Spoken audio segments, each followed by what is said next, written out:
কবিগুরুর ১৫২তম জন্মদিনে এক আন্তরিক ঘরোয়া প্রয়াস। মল্লিকা সেনগুপ্তর কবির বৌঠান থেকে গল্পে গানে শ্রুতিপাঠ। রবির নতুন বৌঠান। ভাবনা, সংকলন, সঙ্গীত, পাঠ ও সৃজন অভিষেক চট্টোপাধ্যায়। গানে দৈপায়ন পাল, তন্ময় চট্টোপাধ্যায় এবং অভিষেক চট্টোপাধ্যায়। বিশেষ কৃতজ্ঞতা স্বাগতালক্ষ্মী দাশগুপ্ত। কবিগুরুর ১৫২তম জন্মদিনে এক আন্তরিক ঘরোয়া প্রয়াস। রবির নতুন বৌঠান।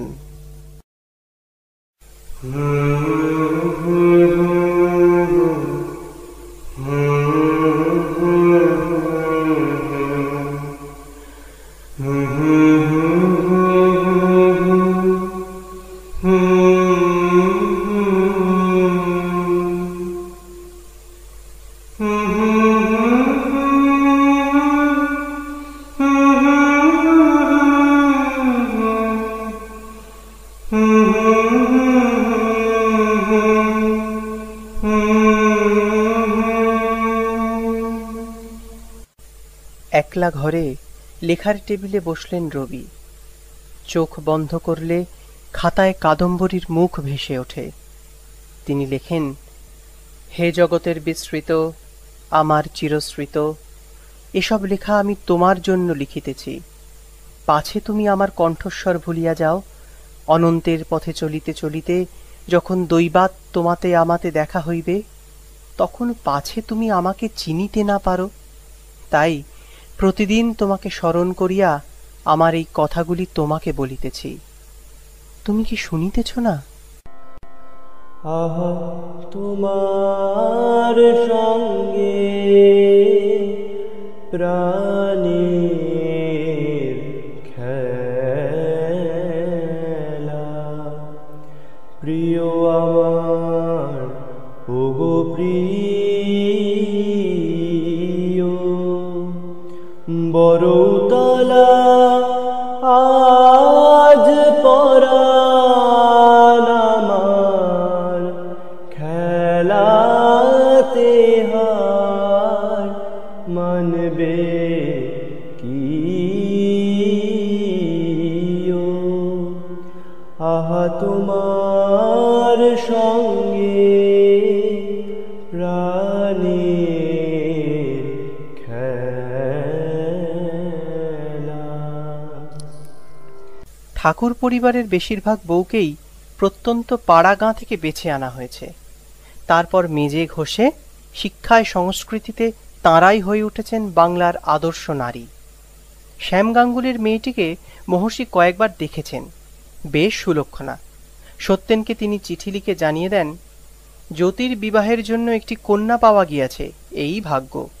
একে তো পিরালি বলিয়া ভিন্ন শ্রেণীর লোকেরা আমাদের সঙ্গে বিবাহেতে যোগই দিতে চাহে না, তাহাতে আবার ব্রাহ্মধর্মের অনুষ্ঠান জন্য পিরালিরা আমাদিগকে ভয় করে। ভবিষ্যৎ তোমাদের হস্তে, তোমাদের সময় এ সংকীর্ণতা থাকিবে না।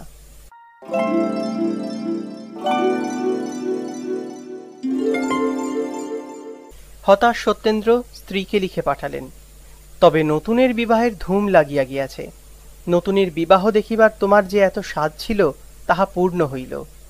শ্যামবাবুর মেয়ে মনে করিয়া আমার কখনোই মনে হয় না যে ভালো মেয়ে হইবে। কোনো অংশেই জ্যোতির উপযুক্ত তাহাকে মনে হয় না। জ্যোতি এই বিবাহে কেমন করিয়া সম্মত হইল, এই আমার আশ্চর্য মনে হইতেছে। কিন্তু সত্যেন ও জ্ঞানদার অপছন্দে নতুন মানে জ্যোতিরিন্দ্রনাথের বিয়ে আটকে থাকল না।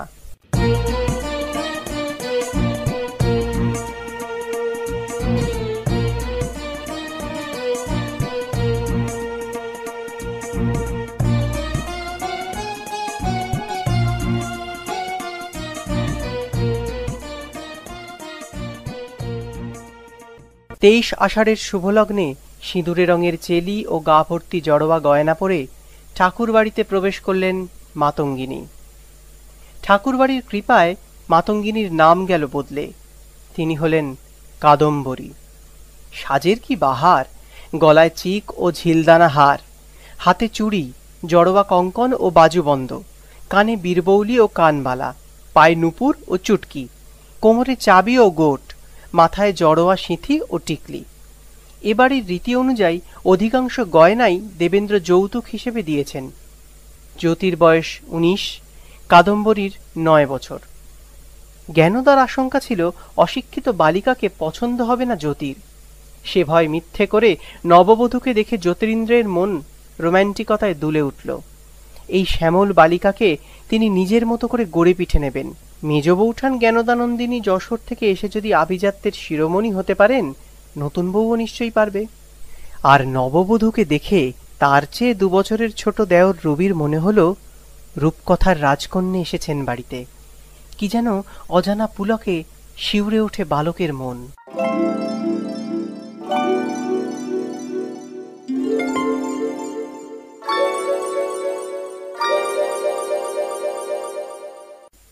এই সময় থেকেই রবির কবিতা নিয়ে আঁকিবুকি শুরু।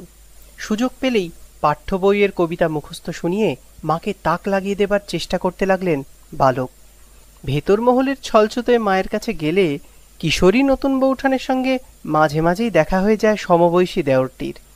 চোখে চোখে বন্ধুত্ব গড়ে ওঠে, বুক কেঁপে ওঠে অজানা রোমাঞ্চে, আর রবির গোপন খাতা ভরে ওঠে কবিতায় কবিতায়।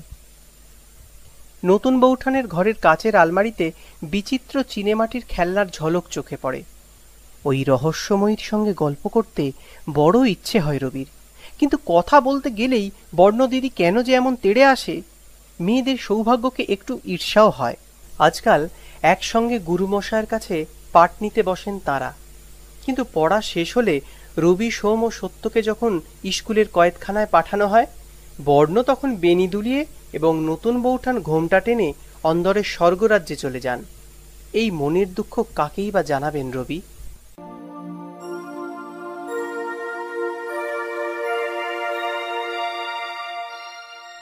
রবি, সোম আর সত্যের উপনয়নে কাদম্বরী ওদের অনেকটা কাছাকাছি এসে পড়লেন। সারাদিন উপোস করে সন্ধ্যায় গায়ত্রী মন্ত্র জপের পর যখন নতুন বৌঠানের হাতে রেঁধে দেওয়া হবিষ্যান্ন মুখে দিলেন, রবির মনে হলো অমৃত খাচ্ছেন। প্রথমবার বাড়ির অন্তঃপুরিকার হাতের রান্না খেয়ে স্বাদে গন্ধে মুগ্ধ বালকের মন কাদম্বরীর প্রতি কৃতজ্ঞতায় ভরে ওঠে। সমবয়সী কাদম্বরীকে যেন বালকদের চেয়ে অনেক বেশি পরিণত মনে হয়। অন্তঃপুরের শিক্ষায় এবং স্বপ্রতিভতায় তিনি শুধু বালকদেরই নন, ঠাকুরবাড়ির অন্তঃপুরিকাদের মন জয় করে নিচ্ছেন। নবীন ব্রহ্মচারীদের 3 দিনের হবিষ্যি রান্নার ভার কাঁধে তুলে নিলেন সানন্দে।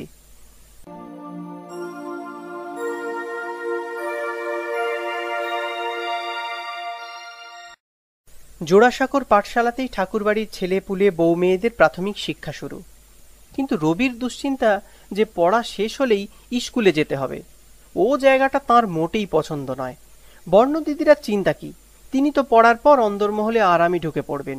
নতুন বৌঠানের সঙ্গে গল্পের লোভে রবি 2-1 দিন ওদের পিছু পিছু ঢুকতে চেষ্টাও করেছেন, কিন্তু নিষ্ঠুর বর্ণদিদির তাড়নায় ফিরে আসতে হয়েছে সেই চাকর মহলেই।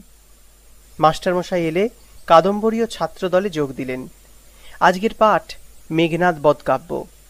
সেই কঠিন পাঠ্য মাস্টারমশায়ের ততোধিক কঠিন পাঠে ছাত্রদের মাথার ওপর দিয়ে উড়ে যেতে লাগল।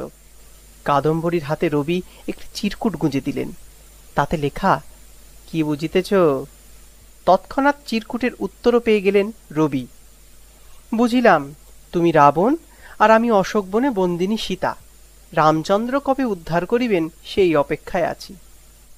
কিশোর রবির মনে দাগা লাগে। নতুন বৌঠান কেন তাকেই রাবণ ভাবলেন? রবির মধ্যে রামচন্দ্র হওয়ার কোনো যোগ্যতাই কি তার চোখে পড়ল না? অভিমানী রবি পাঠে মন দিয়ে কাদম্বরীকে উপেক্ষা করার প্রাণপণ চেষ্টা করতে থাকেন, কিন্তু রহস্যময়ীর ঠোঁটের মৃদু হাস্য সেই মনোসংযোগে বিলক্ষণ বিঘ্ন ঘটাতে থাকে।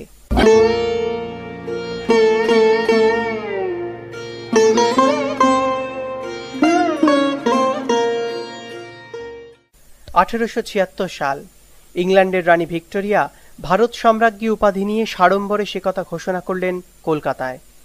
এদিকে ঠাকুরবাড়িতে সারদা মানে রবীন্দ্রনাথের মায়ের মৃত্যুর পর বিরাট সংসারের ভার কাঁধে তুলে নিলেন তার বড় মেয়ে সৌদামিনী। অন্যদিকে মাতৃহারা রবিকে খাইয়ে পড়িয়ে কাছে টেনে নিলেন কাদম্বরী। নতুন বৌঠানের এই আন্তরিক চেষ্টার মধ্যে দিয়েই নারীর কোমলতার প্রথম স্বাদ পাচ্ছেন রবি। মেজ বৌঠান বোম্বাই থাকায় যদিও এখন স্ত্রীর প্রতি পুরোপুরি মনোযোগী ও নির্ভরশীল। দুই তেজি নারীর অনুপস্থিতিতে ঠাকুরবাড়ির অন্দরে নতুন তারকার মতো ক্রমশ উজ্জ্বল হয়ে উঠছেন কাদম্বরী। তেতলার ছাদের ওপর তাঁর ঘর ও বাগান, সেটাই হয়ে উঠল জ্যোতির গান ও কবিতার কর্মশিবির। আর রবি সেই ঘরে সর্বক্ষণের অতিথি। জ্যোতি আর কাদম্বরীর উৎসাহে এখন বাড়িতে অন্দরমহলের পর্দা যেন উঠে গেছে। জীবনের প্রথম 10 বছর বাড়ির রূপ রস গন্ধ আনন্দ বেদনার মূল স্রোত থেকে বিচ্ছিন্ন রবি বুভুক্ষের মতো গৃহসুখ আকণ্ঠ পান করতে লাগলেন। নতুন বৌঠানের পুতুলের বিয়েতে প্রধান নিমন্ত্রিত রবি। কাদম্বরীর হাতে চিংড়ি মাছের চচ্চড়ির সঙ্গে লঙ্কা মাখা পান্তা ভাত, আহা, সেই আয়োজনই হয়ে ওঠে অসাধারণ। পরের দিন ঘরের সামনে বৌঠানের চটিজোড়া না দেখতে পেয়ে মুখ গোমড়া হয়ে যায় রবির। নিশ্চয়ই তাকে না বলে কোথাও নেমন্তন্ন রাখতে গেছেন। ফিরে আসতেই পুতুলের গয়না লুকিয়ে সেই ছুতে ঝগড়া শুরু করলেন রবি। আমি কি তোমার চৌকিদার? তুমি না থাকলে তোমার ঘর কে সামলাবে? কাদম্বরী হেসে বললেন, তোমাকে সামলাতে হবে না রবি, তুমি নিজের হাত সামলাও।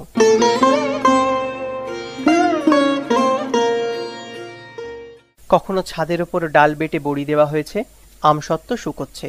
শীতের দুপুরে মাদুরে চুল এলিয়ে আলস্য করে পাহারা দিচ্ছেন বৌঠান, সঙ্গে রবি।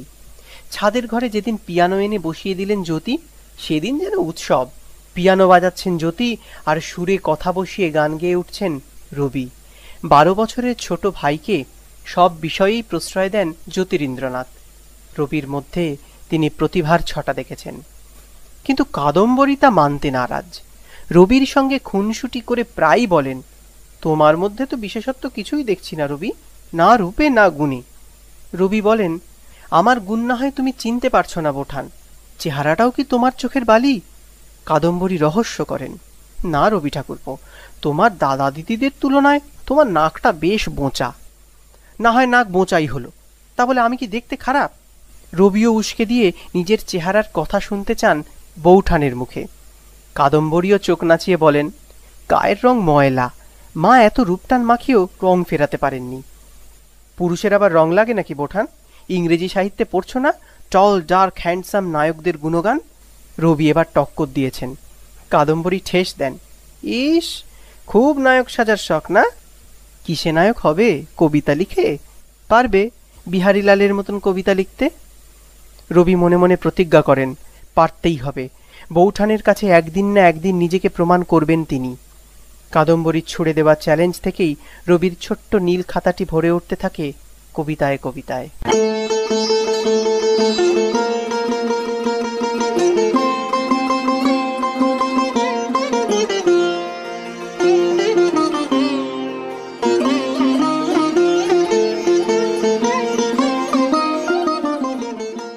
সারা দুপুর কবিতা আর পিয়ানো চর্চার পর দিনের শেষে ছাদের ওপর পাতা হয় মাদুর আর তাকিয়া। রূপোর রেকাবিতে বেলফুলের গোড়ে মালার জল ছিটিয়ে রেখে দিলেন কাদম্বরী। পিরিচে বরফ দেওয়া জল আর বাটায় ছাঁচি পান। গা ধুয়ে খোঁপায় বেলফুলের মালা জড়িয়ে এক একদিন এক এক রঙের নয়ন সুখ বা বেগমবাহার তাঁতের শাড়ি পরে কাদম্বরী এসে যখন মাদুরের ওপর বসেন, রবির মনে হয় যেন স্বয়ং সরস্বতী নেমে এসেছেন। ফরাসি পারফিউমের গন্ধে ম ম করে ওঠে সন্ধ্যার বাতাস।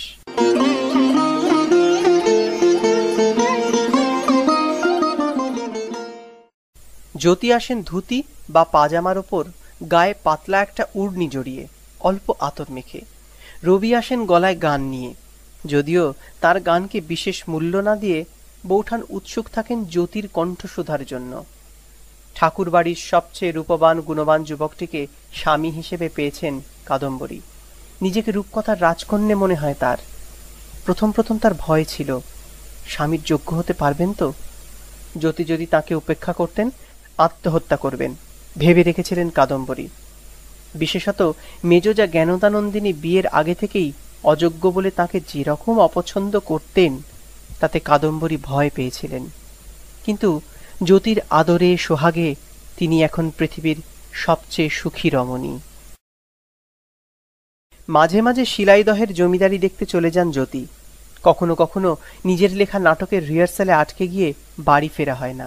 তখন কাদম্বরীর বড় একলা লাগে, আর সেই বিরহিণী বৌঠানের মনোরঞ্জনের আপ্রাণ চেষ্টা করতে থাকেন রবি।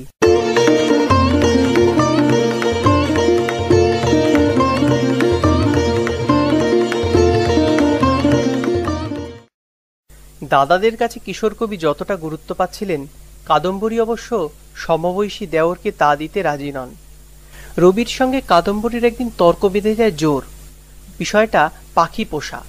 ধনী ঘরের মেয়ে বউরা আজকাল বারান্দায় খাঁচার পাখি ঝুলিয়ে রাখেন।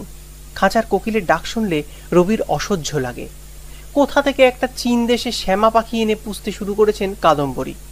রবি ঝগড়া বাঁধিয়ে দিলেন তার সঙ্গে। খাঁচার পাখির কষ্টে তোমার মন খারাপ হয় না? ওকে ধরে রেখেছো কেন? ছেড়ে দাও। কাদম্বরী জবাব না দিয়ে পাখিকে দানা দিতে থাকেন। রোজ সকালে এক পোকাওয়ালা আসে পাখির জন্য ফড়িং পোকামাকড় জোগাতে। পোকাওয়ালার সঙ্গে কথায় ব্যস্ত হয়ে যান তিনি, আর রবির রাগ বাড়তে থাকে।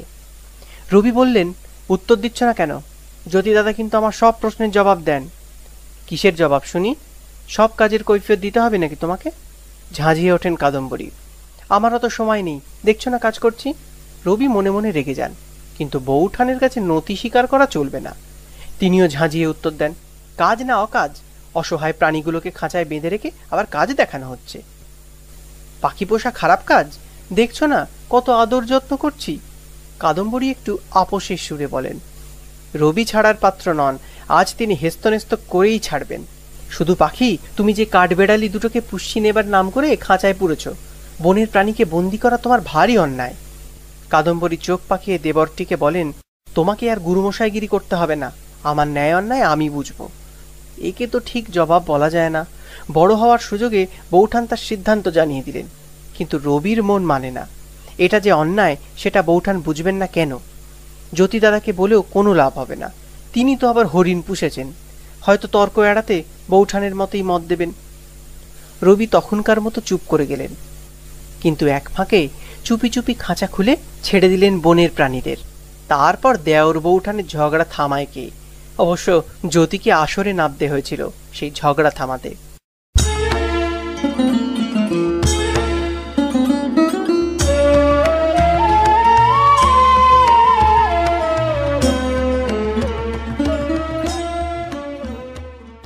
জ্যোতিরিন্দ্রের নতুন নাটক সরোজিনী বা চিতর আক্রমণ প্রকাশিত হয়েই হইচই ফেলে দিয়েছে।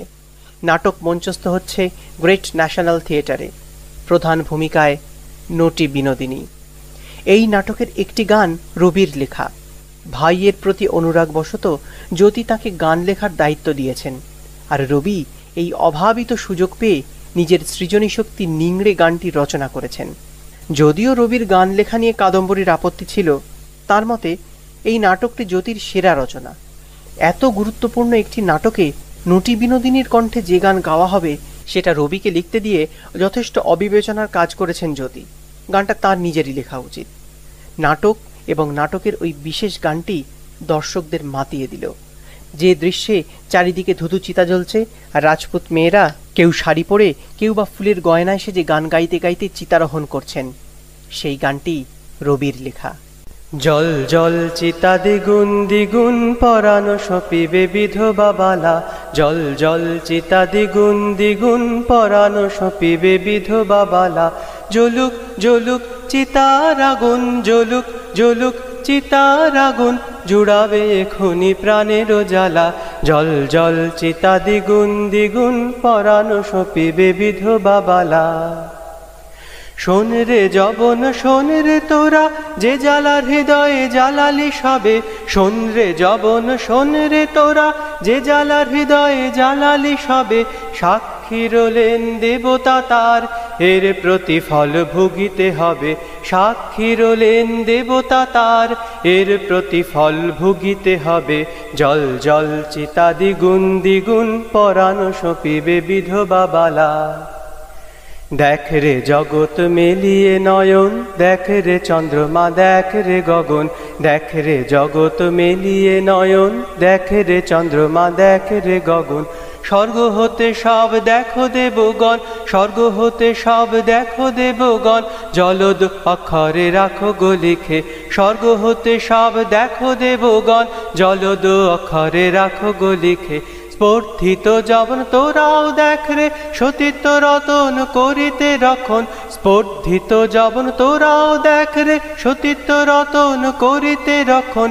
রাজপুত সতী আজিকে কেমন সপিছে পরাণ অনল শিখে। রাজপুত সতী আজিকে কেমন সপিছে পরাণ অনল শিখে। জল জল চিতা দ্বিগুণ দ্বিগুণ পরাণ সপিবে বিধবা বালা।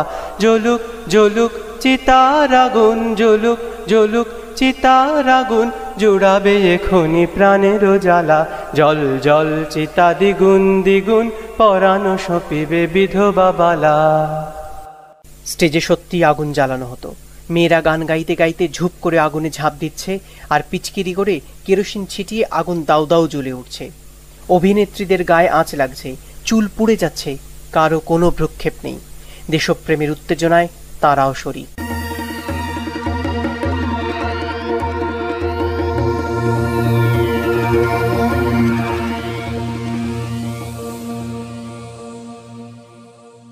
এই নাটকে সরোজিনীর নাম ভূমিকায় বিনোদিনী সবাইকে মুগ্ধ করে দিচ্ছেন।